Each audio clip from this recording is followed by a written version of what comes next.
Welcome back to Just Scribble. Today I'm going to show you how to measure your traveler's notebook so that you can purchase replacement elastic, either because the elastic in your notebook has worn out over time or because you want to customize it with a fun color or even a patterned elastic.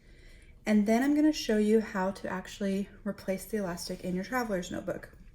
So I have bought elastic from a few places, some traveler's notebook companies, a lot of them sell replacement elastic sets, and from Amazon.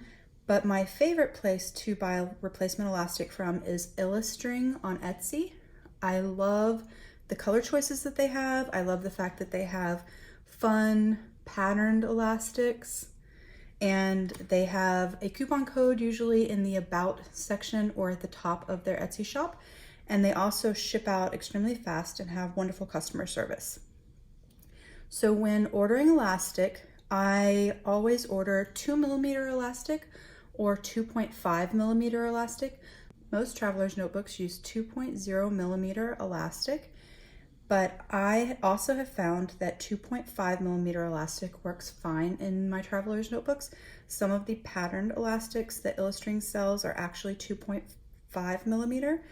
And I find that they work perfectly fine in the notebook. They still fit within the holes of the traveler's notebook, but I usually use those in the closure of the traveler's notebook and not actually on the spine, mostly because that's where you're going to see the pattern the most, and so I don't like to waste it on the spine.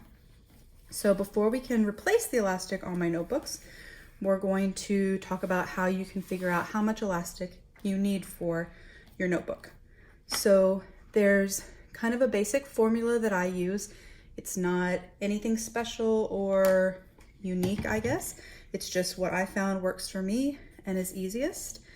And you can do it one of two ways. You can either use the measurements that you find on the website for the traveler's notebook that you purchased and use those measurements that they put in the dimensions for the notebooks, or you can measure it yourself.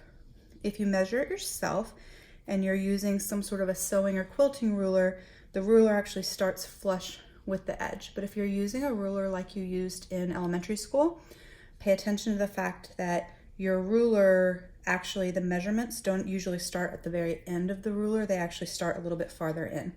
Although it's not a big deal for measuring the notebook for this because you're gonna add a little extra for tying off, it's a good thing to remember in case you were ever having concerns about the size of your notebook and how to measure it. So what you're going to do is you are going to measure your notebook laid flat. Usually it's best to remove everything, including the elastics on your notebook and this closure elastic, because these can actually cause your measurements to be slightly off. And so I have already removed the elastics off of my Lady Catherine, so we're going to measure off of this one, and then I'll show you on my Bennett, Sheep Sparrow Bennett, how to actually remove the elastics when we replace them. So you're going to measure laid flat, flush up against the beginning of the measurements, and you're going to measure across. And so this notebook is just under 8.5 inches wide. And then you're going to measure the height, once again making sure that it's flush up against there, and you'll see that it's 5.5 inches tall. So in a normal spine width traveler's notebook that has the 3 holes, that means you're going to have 4 strings inside. So you're going to take that height measurement and multiply it times 4, and then you're going to take the width measurement times 1 and add that together, and then you're going to add a little bit extra for the tying off. If your notebook has 4 holes up here, then it's a 6-string notebook. So when you take the height, you're going to measure it times 6 instead of 4, so you make sure you have enough for all 6 strings. If it has 5 holes across the top, then it's usually an 8-string notebook, and so you would measure it times 8. So I'm going to show you on my calculator, well, my phone, real quick. So I'm going to take the height times 4, since it's a 4-string notebook, so I'm going to take 5.5 times 4, and then I'm going to add the width across, which was 8.5, and that gives me 30.5, and then I'm going to add a little bit of extra for tying off. So at least an inch going this way and usually a couple inches going this way. That way you're sure you have enough if you chunk your notebook up. And so maybe we would add 1 inch plus 2 inches this way. So 3 extra inches. That's 33.5.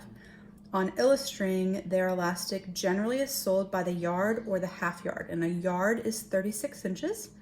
So if you were wanting to replace a passport notebook from Chic Sparrow, which is what I just measured, you would need 1 yard of the elastic to ensure you had enough to do the spine and the closure elastic. If you had a Passport Plus that had extra holes, and so it had 6 strings, you would need even more than that. I generally order a little bit extra in case I mess up or in case I want to use it for just the closure on one of my notebooks or something like that. So that's how you calculate how much you're going to need. And then you just have to go online and figure out what you want. And when it comes in, then you're going to replace your elastic. It's super easy to do, and I'm going to show you how to do that right now. I have already picked out the elastic that I'm going to use for the Lady Catherine. So on the inside, I'm going to actually use this kind of orange coral color because it's not really going to show very much. You're just going to see it at the top, kind of like how on my Bennett you only see it here, this little bitty bit. And as this patinas, it's going to get darker. And so I know it's going to get more close to this color since this is my more patinaed Lady Catherine, and it's a pretty good match. So I decided I wanted that for my interior elastic, but I decided I wanted the exterior, instead of being the same color or something that's the exact color that it is now before patina, I decided I wanted to use a pattern closure. So we're going to use this one. So we're going to use that elastic for the Lady Catherine, and then we're also going to replace the elastic on my Bennett and just kind of spruce him up a little bit for summer. And I was thinking that we would do something in the blue family, and so I think we're going to go with this kind of Caribbean blue because I think that looks really, really pretty against the chocolate. So I am going to remove the elastics from the Bennett, and then I'm going to restring each of them, and you'll see that in the video, and then we'll meet back here.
there we have my two restrung notebooks. You can see it was super easy to do, super fast. I did seal off the ends of the elastic so that it doesn't fray. You can do it with a flame like I did from a lighter or a match, or you can actually just put some clear nail polish or a little dot of super glue on the end. Just make sure if you do the super glue, you do it before you put it within your notebook and you let it dry completely before you actually string your notebook so you don't accidentally super glue your elastic to your notebook. If you have trouble getting the elastics to go through the holes, because sometimes the hole might be a little small or tight, or maybe you're using the 2.5mm elastic throughout the whole thing, there are a couple things you can do that can help you get the elastic to fit through the hole. One is to use a bobby pin. You can use the prong of a fork, actually. You just kind of put it up against the elastic and use it to shove the elastic through the hole. Or you can actually use the tip of a shish kebab skewer. And I found this actually to be the best tool. We have a bunch of these at our house and they're kind of pointed at the end. So it kind of grabs onto the elastic a little bit. And so when you go to shove it through, it kind of pushes it through. You just need to get it through enough that you can grab it from the other side. So it doesn't have to shove it all the way through, but that will help as well.